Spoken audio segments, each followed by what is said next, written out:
Hari ini, ramai ingin mengejarkan kejayaan. Tetapi, tahukah anda kejayaan sebenar bermula dengan menjadi murid sejahtera?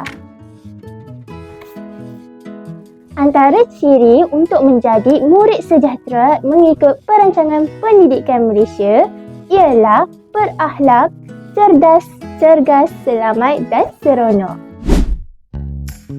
Assalamualaikum dan salam sejahtera. Saya Siti Nursazwani binti Syarudin merupakan pelajar SMK Seri Kota Paluh dan kod sekolah kami ialah JEA 2044.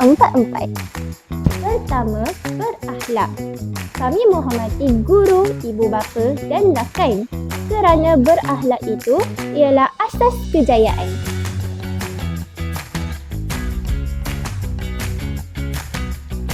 Yang kedua, cerdas.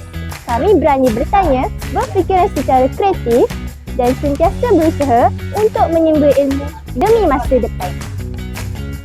Yang ketiga ialah cergas. Tubuh yang sihat, minda yang cerdas boleh membantu kami untuk belajar lebih fokus dan sentiasa bersemangat. Nah, Tika, Cik Bintan, rajin yang kau nak bersukan? Go. Aduh, Man, Kak. Okey, terima kasih ya. Tak apa, sama-sama, kita kan kawan. Yang keempat ialah selamat. Kami mewujudkan persekitaran yang selamat dan elak daripada buli.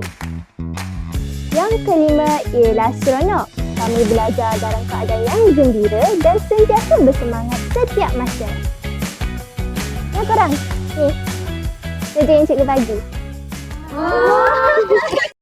Murid sejahtera bukan sahaja sekadar impian, tetapi amalan yang kami hayati setiap hari. Berakhlak, cerdas, cergas, selamat dan seronok. Kami, murid sejahtera, pencetus masa hadapan negara. Sekian, terima kasih.